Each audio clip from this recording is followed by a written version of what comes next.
నమస్తే, welcome to my channel. So మనం future city versus pharma city. So ఇప్పుడు మనం చూస్తుంది ఫార్మా సిటీ.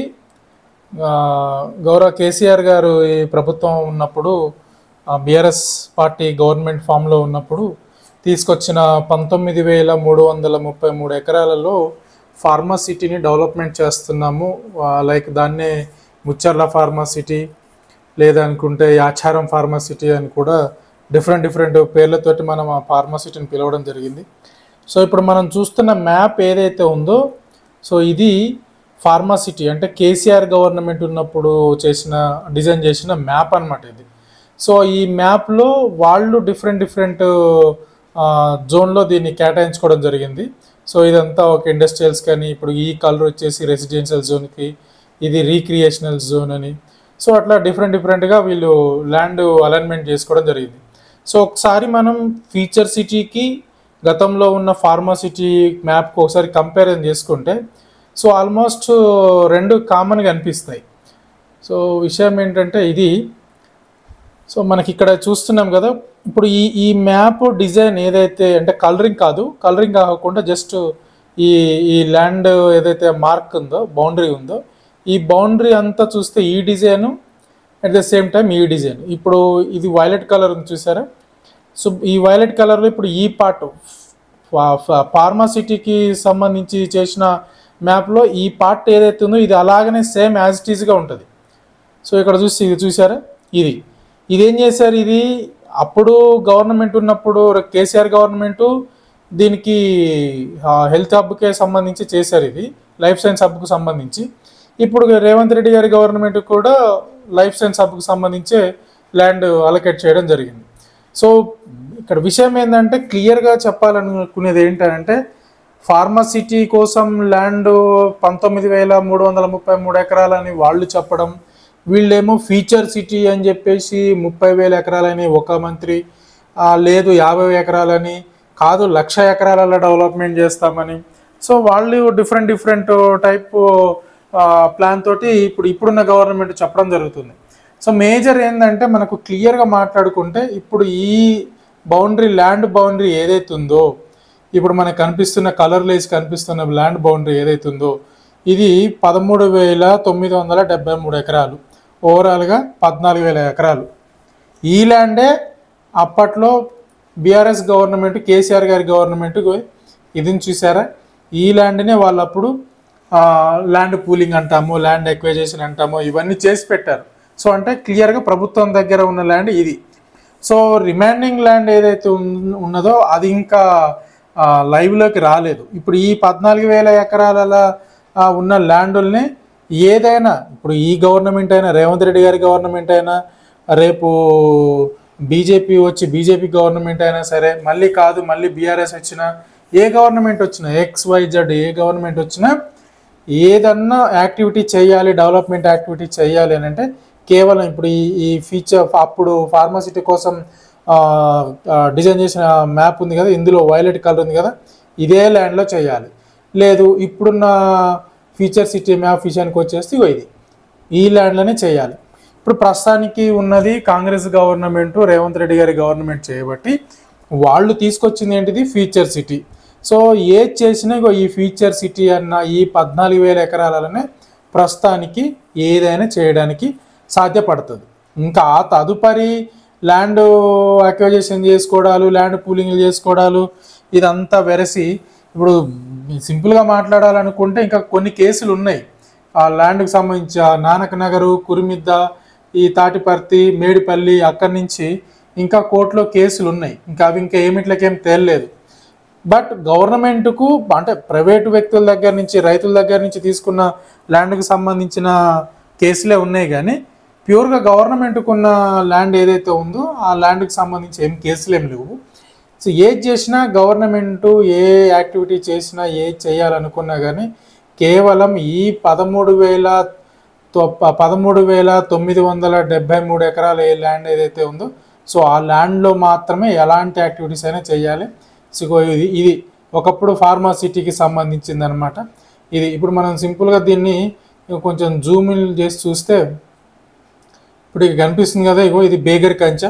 ఈ బేగర్ కంచె దగ్గరనే 330 ఫీట్ గ్రీన్ ఫీల్డ్ రోడ్ అనేది రాబోతుంది. సో ఇప్పుడు మనకి ఇవి రెడ్ కలర్ డాట్స్ కనిపిస్తున్నది.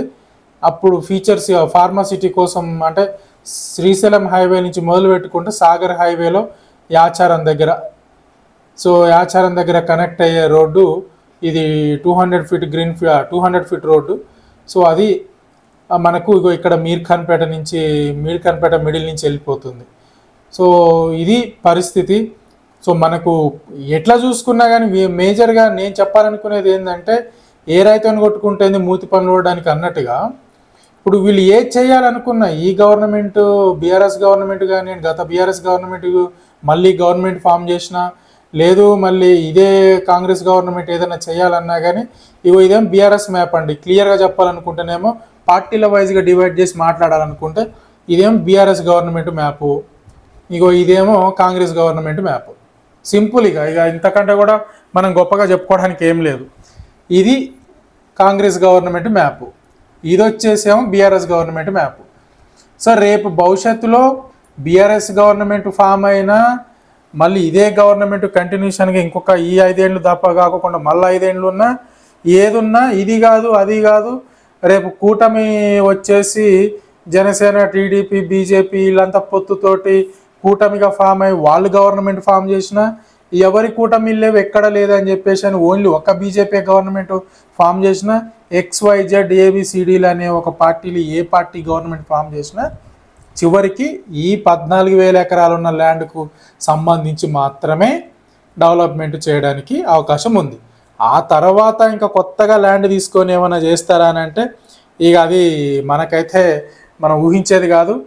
సో వెనకట ఏదో ఒక సామెత అనుకుంటాం కదా, సో కన్నతల్లికి తిండి పెట్టలేనోడు పిన్న తల్లికి బంగారు గాజులు తీసుకొస్తాడు అన్నట్టుగా ఉన్నదాన్ని వాడకుండా సరిపోతుంది, ఉన్నదానికి సరిగ్గా డెవలప్మెంట్ చేస్తే సరిపోతుంది అనేది నా ఉద్దేశం. ఎనీహౌ, సో మీరు అడ్డదిడ్డ ఇప్పుడు దీన్ని పెట్టి ఇది ఏమంటారు మన ఫ్యూచర్ సిటీ, లైక్ చెట్టు పేరు చెప్పుకొని కాయలు అమ్ముకున్నట్టుగా ఇప్పుడు ప్రస్తుతానికి ఫ్యూచర్ సిటీ. ఒకప్పుడేమో ఫార్మా సిటీ పేరు చెప్పారు, ఎకరాలు గజాల చొప్పున ఎకరాలు ల్యాండ్లు అమ్మేశారు, ఇన్వెస్ట్మెంట్లు పెట్టుకున్నారు. ఫ్యూచర్ సిటీ ఫార్మా సిటీ కాదయ్యా ఫ్యూచర్ సిటీ వస్తుంది, ఫార్మా సిటీని రద్దు చేస్తున్నాం అనగానే అసలు గుండెలు అవిసిపోయినాయి మనందరికీ. చివరికి వచ్చేసరికల్లా మళ్ళీ ఫ్యూచర్ సిటీ అన్నాడు. సరే ఇంకా రేపు వచ్చే ప్రభుత్వం ఏదున్నా కానీ పేరు మాత్రం మారవగలుగుతుంది, ఈ ల్యాండ్ని మాత్రం ఏం చేయలేదు. ఏం చేస్తుందంటే డెవలప్ మాత్రమే చేస్తుంది. ఇది ల్యాండే కాదా అనడానికైతే లేదు సింపుల్గా. సో ఏదన్నా ఇన్వెస్ట్మెంట్లు పెట్టాలనుకుంటే మాత్రం క్లీన్గా రీసెర్చ్డ్ ఓరియంటెడ్గా చాలా ప్లానెడ్గా ఒక మ్యాప్ను అబ్జర్వ్ చేసుకుంటూ చాలా క్లియర్గా ఇన్వెస్ట్మెంట్ చేయాలి. సో ఇక్కడ అద్భుతాలు చూస్తాయి. 5 ఫీట్లు దోమితేనేమో వెండి తగులుతుంది, 10 ఫీట్లు దోవితేనేమో బంగారం దొరుకుతుంది, ఇంకొక 10 ఫీట్లు దోవితేనేమో డైమండ్స్ దొరుకుతాయి ఇక్కడ మా వెంచర్లా రాండి అని అంటే కనుక సో మీరు అది క్లియర్గా అబ్జర్వ్ చేసుకోవాలి. ఏదన్నా ఒక అనాలసిస్ ఓరియంటెడ్గా రీసెర్చ్ ఓరియంటెడ్గా ఉండే వాళ్ళని కాంటాక్ట్ అయ్యి మీరు వాళ్ళ ద్వారా ప్లాట్లు తీసుకుంటే ఇన్వెస్ట్మెంట్ పెట్టుకుంటే భవిష్యత్తులో కొంచెం మంచి రిటర్న్స్ రావడానికి అవకాశం ఉంటుంది. ఫ్యూచర్ సిటీ పేరు మీద మీరు ఇన్వెస్ట్మెంట్లు పెట్టాలన్నా, ఫార్మా సిటీ పేరు మీద మీరు ఇన్వెస్ట్మెంట్లు ఎట్లా పెట్టాలనుకున్నా సరే మీ ఇన్వెస్ట్మెంట్ డ్యూరేషన్ అనేది కంపల్సరీ 8 to 10 years. 8 నుంచి 10 years కోసం మాత్రమే ఇన్వెస్ట్మెంట్ పెడుతున్నా అన్న కాన్సెప్ట్లో మాత్రమే పెట్టాలి.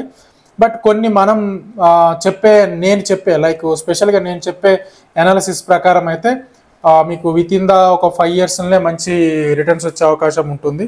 సో మోస్ట్లీ 3 years సరిపోతుంది. నేను ఇచ్చే ఒక అనాలిసిస్ ప్రకారంగా పెట్టే ఇన్వెస్ట్మెంట్ అనేది 3 yearsలో మీకు రిటర్న్స్ వచ్చేస్తాయి.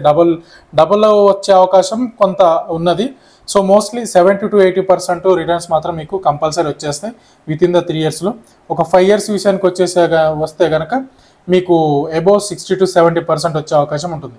సో క్లియర్గా మీరు ఈ ఫ్యూచర్ సిటీ పేరు మీద కానివ్వండి, ఇదే ఈ ఫార్మా సిటీ పేరు మీద కానివ్వండి, మీరు ఎట్లా ఇన్వెస్ట్మెంట్ పెట్టాలనుకున్న ఈ ప్రాంతంలో మీరు నాకు ఒకసారి కాంటాక్ట్ అవ్వండి. సో నా ద్వారా ప్లాట్లు కొనాలనుకుంటే నా నెంబరు స్క్రీన్ పైన ఉంటుంది, డిస్క్రిప్షన్లో ఇస్తాను. సో నాకు ఒకసారి కాంటాక్ట్ అయితే మనం ఒకసారి హోమ్ డెమో తీసుకుంటాము, హోమ్ విజిట్ చేసి డెమో ఇస్తాము. దాని ప్రకారంగా అసలు ఎక్కడ వెళ్ళాలి ఎలా వెళ్ళాలి అనేది మాత్రం కూడా క్లియర్గా మీకు చెప్పడం జరుగుతుంది. దాన్ని బట్టి మనం ఇన్వెస్ట్మెంట్ ప్లాన్ చేసుకోవచ్చు.